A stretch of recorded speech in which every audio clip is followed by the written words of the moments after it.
Presentation on the topic Children's Lies. All parents face the lies of their children.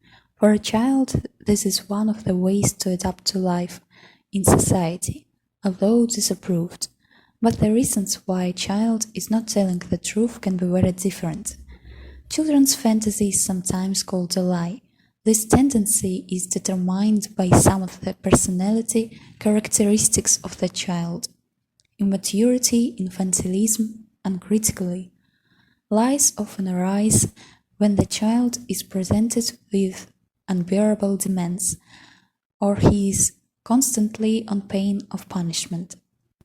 The most common signs by which it can be understood that the child doesn't say something or is cute openly lying include deviates from the interlocutor, hides a glance, doesn't look into the eyes, often swallows during a conversation, twirls something in his hands, often touches the nose, rubs the forehead, eyes, chin, or tugs at the earlobe, covers the mouth, scratches the neck, or straightens the collar, hides behind any objects, selects a static pose, pauses before telling a lie, says a lot of details, wanting to hide a lie.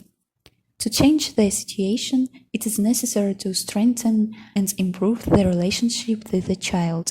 Tormented by constant morals and shouts, the child begins to lie in order to embellish himself and his behavior. That is, the lie becomes a special defense mechanism for him. Most often, this happens when the child has to ask your permission for something, and at the same time he thinks or is sure that you will say no. What parents of children who lie need to know? First of all, the fact that lying is absolutely normal for children.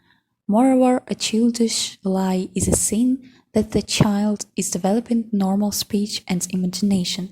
The main recommendation for parents may be that they should make only reasonable, tactful, fair demands to the child, must be respected their children, reckon with them interests, make concessions and compromises.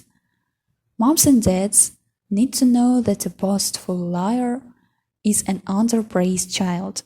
Step over your harshness and find a reason to admire your child more often by showing him your love.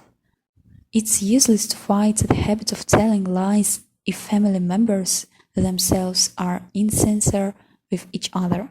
The child intuitively learns this communication style and cannot meet your requirements to be sincere, since you yourself are not a model truthfulness. I conducted a small experiment in which 2 children, 6 and 10 years old, took part. Each of them was asked to tell 3 stories from life, one of which would be fictional. Watching them closely during their monologue, it wasn't difficult to determine when they started to tell a lie. At these moments, the younger child began to smile and fiddle with the button from the blues. An older child, then deceiving me, looked away and scratched his neck. Of course, I didn't scold them. On the contrary, it was very interesting to see how the children would behave while telling a false story.